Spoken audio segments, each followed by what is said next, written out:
హరే కృష్ణ. 6వ అధ్యాయం 5వ శ్లోకం.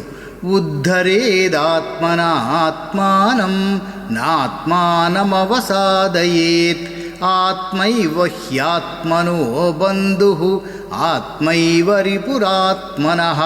పదవిచ్ఛేదన చూద్దామా. ఉద్ధరేత్ పైకి తీసుకోవాలి, రక్షించుకోవాలి. ఆత్మనా తన మనస్సును తన శక్తితో, ఆత్మానం తనను తాను, నా కాదు, అవసాదయేత్ దిగజార్చుకోవద్దు, పడగొట్టుకోవద్దు.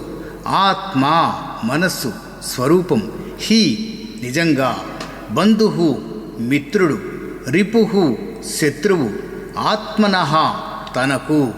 దీని తాత్పర్యం ఎలా ఉంటుందో చూద్దామా. మనిషి తన మనస్సు ద్వారా తనను తాను పైకి తీసుకోవాలి, తనను తాను దిగజార్చుకోవద్దు. ఎందుకంటే మన మనస్సే మనకు మిత్రుడుగా మారుతుంది, అలాగే శత్రువుగా కూడా మారుతుందండి. ఈ శ్లోకంలో మనస్సు నియంత్రణ గురించి ఎలా చెప్పబడిందో చూడండి.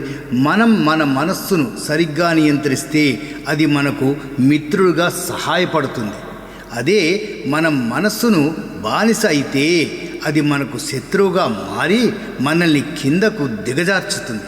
అందుకే ఆత్మనియంత్రణ, ఆత్మబలం, స్వీయ శ్రద్ధ చాలా ముఖ్యమని ఈ శ్లోకం మనకి బోధిస్తుందండి.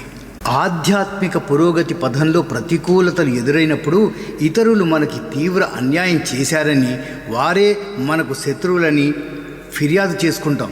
కానీ మన మనస్సే మనకి ప్రధాన శత్రువు. పరిపూర్ణ సిద్ధి కోసం మనం చేసే ప్రయత్నాలకు అవరోధం కల్పించే వినాశకారి అదే. ఒక పక్క జీవాత్మ యొక్క గొప్ప శ్రేయోభిలాషిలా మనకు అత్యంత శ్రేయస్సుని కలగజేసే శక్తి మనసుకి ఉంది. మరో పక్క మన ప్రగాఢ శత్రువుగా మనకు తీవ్ర హాని చేసే శక్తి కూడా దానికి ఉంది. నియంత్రించబడిన మనస్సు ఎంతో మేలు కలగజేయవచ్చు. అదేవిధంగా నిగ్రహింపబడని మనస్సు తుచ్చమైన తలంపులతో జీవాత్మను పతనానికి గురి చేయవచ్చండి. శ్లోకం ఒకసారి చూద్దామా.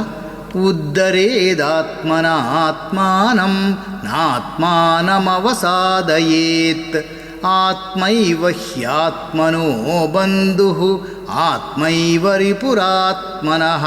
హరే కృష్ణ.